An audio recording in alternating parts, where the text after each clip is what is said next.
How many times have you felt nervous when faced with an unpleasant event or someone's negative behavior? And how many times have you reacted too quickly without carefully considering the circumstances, causing chain events that have made the situation worse? Thanks to the Zen story that you will hear shortly, you will discover how to control emotions through practical techniques that are based on the power of not reacting.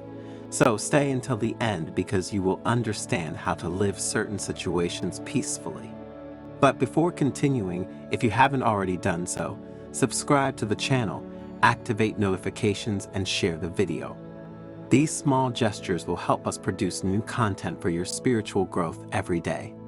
In a quiet Buddhist monastery surrounded by majestic mountains, young Yuki approached the elderly monk Akinori with a burning desire to learn the secrets of inner peace. With a gentle look, Yuki asked, "Master Akinori, how can I find inner peace and control my emotions? How can I make sure that external people or circumstances do not upset me?" "Yuki, life is made up of challenges and difficult encounters," began the master.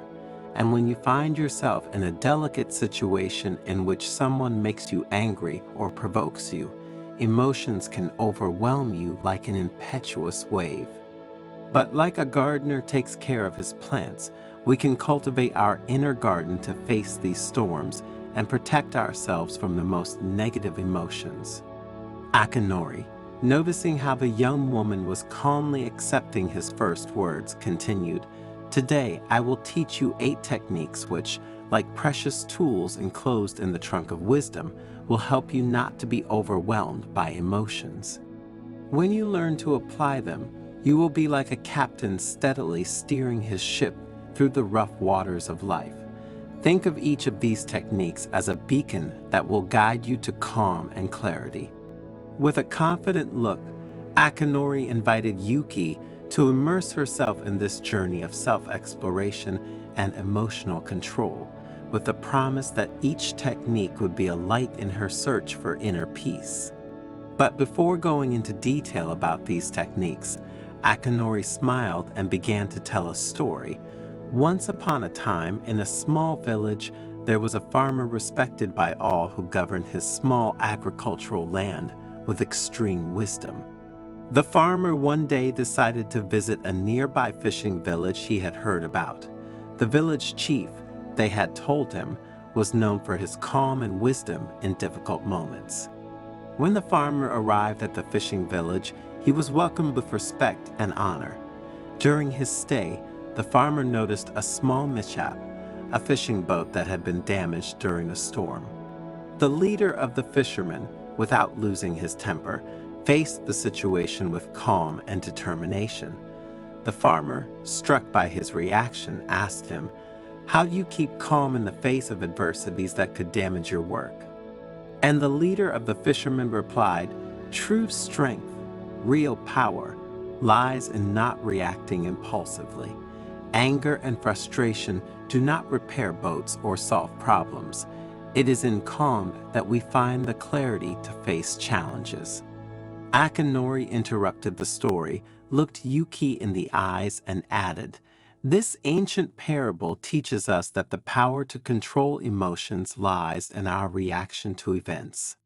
Just as the chief of the fishermen learned not to react impulsively in the face of unexpected events, we too must learn to remain calm in difficult situations. Imagine being like a fisherman who, instead of complaining about the storm, finds practical solutions to repair his boat. Non-reaction is like the sun rising after the storm. It brings clarity and serenity." While the young woman was fascinated by this introduction, Akinori began to share the 8 techniques he had announced.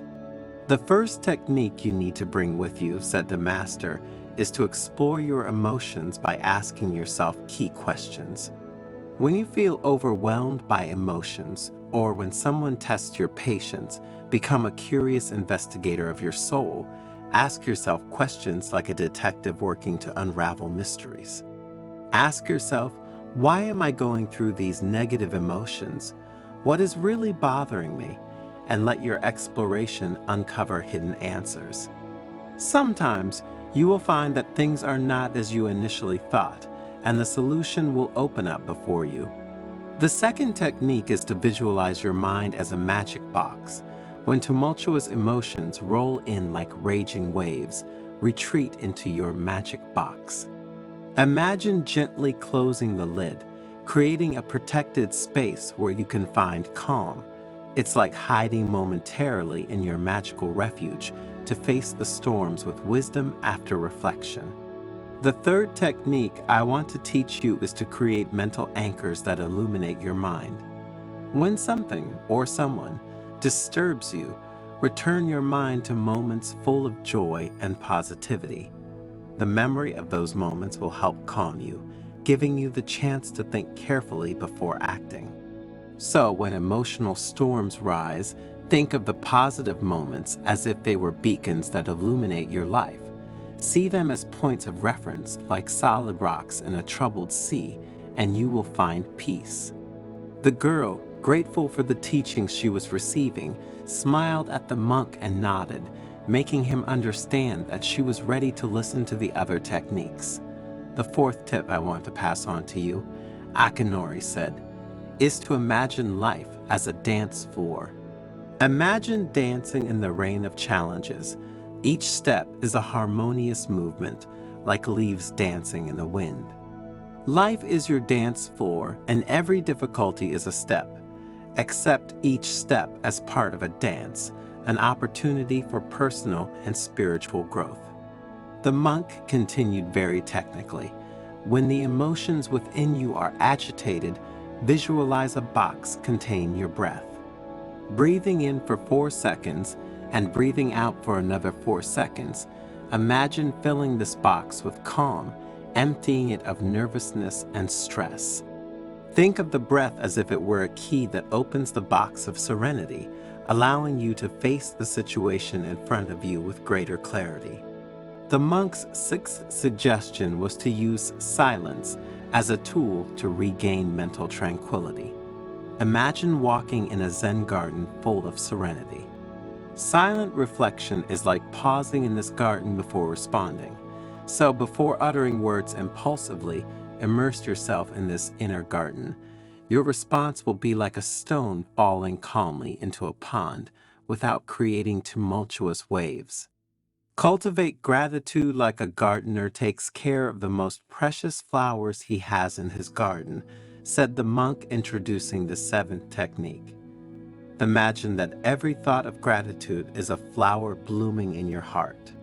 In difficult times, think of these flowers as fireflies that illuminate the dark night, giving you the strength to maintain serenity.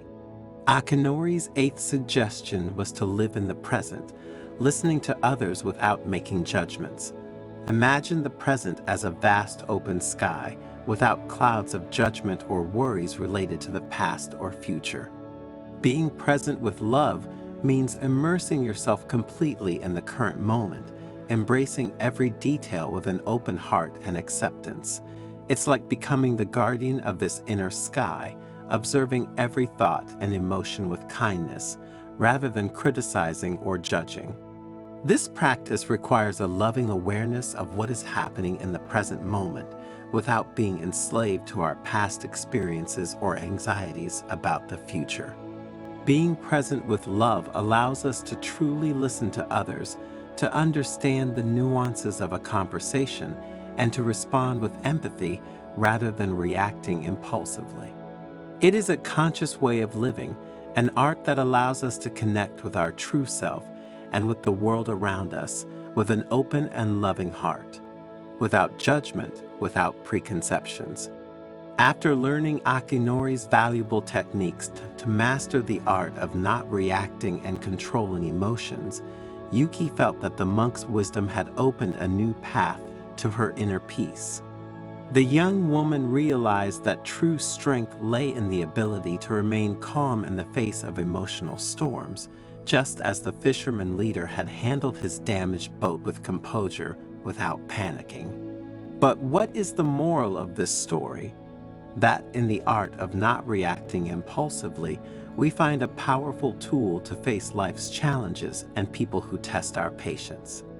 Just as the farmer learned to dance in the rain of difficulties, and the chief of the fishermen faced the storm with serenity, we too can learn to dance in harmony under the challenges of life. Let us remember that staying calm and responding wisely allows us to overcome emotional storms without letting them overwhelm us. In difficult situations, let's explore our emotions, find refuge in our magic box. Let's anchor ourselves to positive thoughts and dance with harmony. And let's remember that in the art of not reacting, we find the key to a more peaceful life and a heart full of peace. Wisdom is in recognizing that true control lies in managing our responses to situations and not in attempting to control what we cannot change.